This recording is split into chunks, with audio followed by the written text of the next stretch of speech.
Il faudra absolument gommer les petites erreurs défensives. Ça fait 6 matchs d'affilée que l'équipe nationale belge est menée au score. Je pense que ça fait 8 matchs maintenant, si je ne confonds pas, qu'elle encaisse au minimum un but.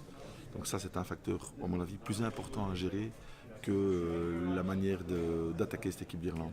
On a un problème de tempo plutôt qu'un problème de système.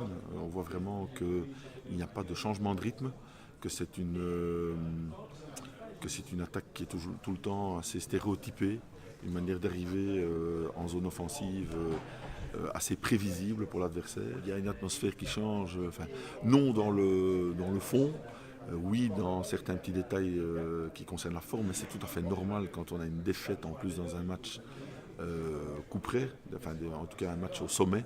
Il est clair que la manière dont la Belgique a perdu, c'est-à-dire en perdant sur des choses très prévisibles, c'est ça qui renforce le sentiment de vexation.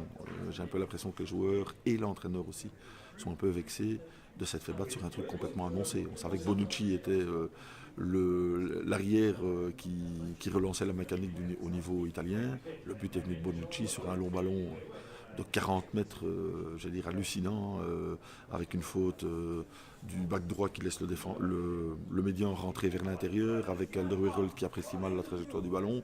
Enfin, c'est un but de gamin du samedi matin, hein. Franchement, il n'y a pas d'autre mot. Donc oui, que les joueurs se sont sentis vexés. Évidemment qu'il y a une petite pression qui s'installe. On l'a vu au niveau des médias hein, qui sont un peu plus tranchés par rapport au coach. Mais je sais par expérience qu'un tournoi est long, vous le savez aussi. Un tournoi est long. Une victoire ici samedi contre l'Irlande et tout est relancé. Je dis que la Belgique n'est pas très loin d'un 6 sur 6 non plus. Je dis qu'ils peuvent battre l'Irlande et la Suède. Il n'y a pas.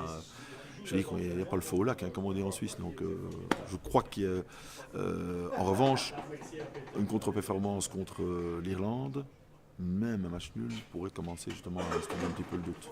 J'ai plutôt tendance à penser qu'il y aura des changements de position, notamment au niveau de Kevin De Bruyne qui va jouer sans doute, et même plus que probablement dans l'axe.